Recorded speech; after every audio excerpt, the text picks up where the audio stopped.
જય માતાજી મિત્રો, ઘરેથી વેચતી બહેનો તેમજ દુકાનદારો માટે આજે અમે એક જોરદાર ખાદી કોટનમાં નવી વસ્તુ લઈને આવ્યા છીએ. 2 પીસમાં પ્લાઝા પેર, અને એ વસ્તુ તમને ક્યાંય જોવા નહીં મળે. પ્યોર કોટનમાં તો સૌ આપે છે, અમે ખાદી કોટનમાં તમારા માટે એકદમ જોરદાર ડિઝાઇન, એકદમ બ્લોક પ્રિન્ટમાં વસ્તુ લઈને આવ્યા છીએ. જોઈ શકો છો તમે, બ્લોક પ્રિન્ટમાં રહેવાની છે, રાઉન્ડ નેકમાં પૂરી વસ્તુ રહેવાની છે. ચાલો આપણે ઓપન કરીને જોઈએ. જુઓ, પ્યોર ખાદી કોટન ફેબ્રિક આવશે, વસ્તુ પણ જોરદાર લાગશે. ડેઇલી વેરમાં પણ પહેરાય એવી છે. બ્લોક પ્રિન્ટમાં પૂરી વસ્તુ આવશે અને નેકમાં પણ આપણે માઇનોર મિરર વર્ક આપેલું છે અને નીચે બ્લોક પ્રિન્ટ આપેલી છે.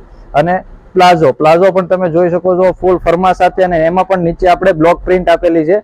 જુઓ, જોરદાર લુક આપે એમ સેમ મેચિંગ નો કલરમાં આવશે. 5 કલર સેટમાં પૂરો સેટ આવવાનો છે. જોઈ શકો છો તમે, કલર પણ બધા રેડી છે અને સ્ટોક પણ ફૂલ રેડી છે. તો જે કોઈ પણ ને ફૂલ સ્ટોક રેડી છે, અત્યારે ઓર્ડર કરવો હોય તો નીચે આપેલા નંબરમાં જઈને હાય મેસેજ કરજો, એટલે તમને ઓર્ડર બુક થઈ જશે. અને માત્ર ને માત્ર વેચવા માટે જ મળશે. સિંગલ પીસ અવેલેબલ નથી. M થી લઈને XXL સુધીનો સાઈઝનો સેટ આવશે. તો વેચવા માટે અત્યારે જ અમારો કોન્ટેક્ટ કરો, નીચે આપેલા નંબરમાં જઈને હાય મેસેજ કરો. આવું નવી ડિઝાઇન અમારી પાસે અવનવી બનતી જ રહેતી હોય છે. તો જે કોઈ પણ ને નવું ડિઝાઇન અથવા નવું કલેક્શન જોવાનો ઇન્ટરેસ્ટ હોય તો અત્યારે જ અમારી આઈડીને ફોલો કરવાનું ભૂલતા નહીં. Thank you.